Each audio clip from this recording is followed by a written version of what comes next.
Hello everyone, in this video we will learn about the very important topic of your English Olympiad that is MR। ठीक है, आज हम is MR के बारे में पढ़ने वाले हैं कि कैसे हम इज MR का यूज़ कर सकते हैं। तो is MR are helping verbs, ये क्या होती हैं? हमारी हेल्पिंग वर्ब्स होती हैं that help other verbs in the sentence, so they are called helping verb, क्योंकि अदर वर्ब जो होती हैं उनकी हेल्प करती हैं सेंटेंस में, इसलिए उनको बोलते हैं helping verb.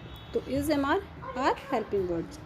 When we use these with another verb, जब हम इनको किसी दूसरी वर्ब के साथ यूज़ करते हैं तो हम हमेशा वर्ब के साथ वर्ब प्लस ing का यूज़ करते हैं। ठीक है, जैसे for example I am eating ice cream, तो यहाँ पे एम के साथ वर्ब का ईट करना, ईट मतलब वर्ब है, तो वर्ब के साथ हम ing का यूज़ करेंगे। ठीक है, we use verb with ing। जैसे he is climbing on tree, he is climb on tree wrong होता है, क्या बोलते हैं? He is climbing on tree, क्योंकि हम इज MR का वर्ब और इसके तुरंत बाद अगर कोई वर्ब है तो वहाँ पे हम ing का यूज़ करते हैं। अगर मैं यहाँ पे कोई सेंटेंस लिखती हूँ, दिस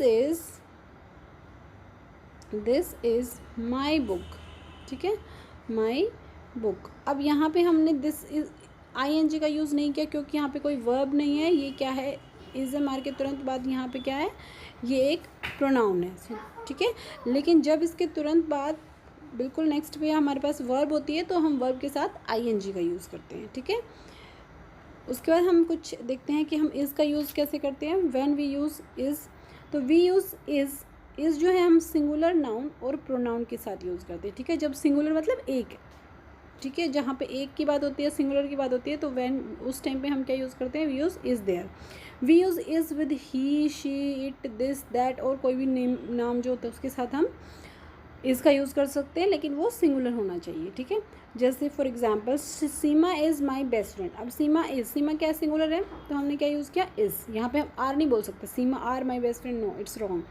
सीमा इज़ ब्यूटीफुल, तो is, she is beautiful, she क्या हमारा वह सिंगुलर है, तो शी इज़ का यूज़ किया हमने।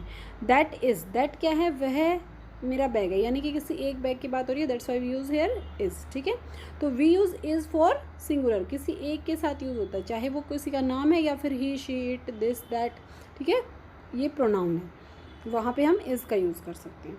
नेक्स्ट है यूज़ ऑफ एम का यूज़ कैसे करते हैं? एम का यूज़ तो वेरी सिंपल है, क्योंकि we use am only with I ही बस एम का फ्रेंड है और कोई नहीं है। ठीक है, तो एम हम हमेशा आई के साथ यूज़ करते हैं। We use am only with I. ठीक है, जैसे I am going to the school, कभी आपने देखा I is going to the school? No, I के साथ हमेशा एम का यूज़ कर सकते हैं।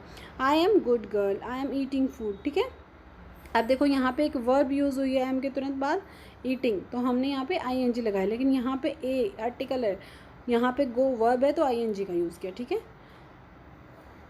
नेक्स्ट हम देखते हैं यूज़ ऑफ आर का हम कब यूज़ करते हैं? अब हमने देखा इज़ को हमने सिंगुलर के साथ यूज़ किया और आर को हमने प्लूरल के साथ यूज़ करना है। We use these, they, those, we, you, इन सब, और जो प्लूरल नाउन या फिर प्लूरल नेमिंग वर्ड्स होते हैं उन सब के साथ हम क्या यूज़ करते हैं? आर का यूज़ कर सकते हैं। ठीक है, वी आर बेस्ट फ्रेंड, अब यहाँ पे देखो we are best friend, we क्या है? हम टू भी हो सकते हैं, मोर देन टू भी हो सकते हैं, so that's I we use here are. ठीक है, you are my brother, are क्या है यहाँ पे भी? यू क्या, यू के साथ हमने क्या यूज़ किया? आर। क्या यू के साथ हम इज़ यूज़ करते हैं? No, you are my brother. They are coming for a party, they, वे मतलब टू और मोर देन टू हो सकते हैं, so that's I we use here are. तो आर का यूज़ हम यूज़ करते हैं फॉर प्लूरल थिंग के लिए। ठीक है, प्लूरल नाउन जो होते हैं उनके लिए हम आर का यूज़ करते हैं। नेक्स्ट है, अब हम कुछ एग्जाम्पल देखते हैं। Fill in the blank with using is MR का यूज़ करके आपको फिलअप करने हैं। I dash brushing my teeth. ठीक है, आई डैश, तो आई के साथ हम क्या यूज़ करते हैं? आई के साथ सिर्फ हम एम का यूज़ करेंगे, सो आई एम, तो क्या आएगा यहाँ पे? I am. ठीक है, आई एम। नेक्स्ट है दे डैश मैंगोज। अब मैंगोज क्या है? प्लूरल फॉर्म में है, ज़्यादा है ना, टू और मोर देन टू है, तो प्लूरल में हम क्या यूज़ करते हैं? Are, so they are mangoes. They, the child dash crying, child क्या है? सिंगुलर है, तो सिंगुलर के साथ is, the child is crying. You dash telling a lie, you, अब टू है ना, यू तुम दो भी हो सकते हैं या फिर ज़्यादा भी हो सकते हैं, तो यहाँ पे यू आर क्या आएगा? यहाँ पे you are telling a lie. My father dash coming for dinner, my father singular है, so my father is coming for dinner. ठीक है, नेक्स्ट देखते हैं हम। Find the error in the sentence, यहाँ पे आपने एरर फाइंड करना है कि they is writing a letter. So they is, they तो प्लूरल है, क्या तो प्लूरल के साथ हम इज़ का यूज़ कर सकते हैं? नो। तो यहाँ पे सेंटेंस में मिस्टेक क्या है? इज़। यहाँ पे क्या आएगा? आर। ठीक है। नेक्स्ट है she am painting a picture, क्या हम एम शी के साथ यूज़ करते हैं? नो। यहाँ पे क्या आएगा? ये रॉन्ग है। और यहाँ पे क्या आएगा? शी इज़, क्योंकि शी सिंगुलर है। The birds is chirping in the nest, chirping क्या इज़, बर्ड्स क्या है? प्लूरल है, तो प्लूरल के साथ तो इज़ नहीं आएगा। यहाँ पे क्या आएगा? The birds are. नेक्स्ट है I is going to the park, I के साथ क्या आता है? एम। क्या इज़ आता है? नो। सो यहाँ मिस्टेक है, यहाँ पे क्या आएगा? एम। ठीक है। So this is the concept of is am are. I hope you like the video. If you like it, like, share and subscribe. Thank you, thanks for watching.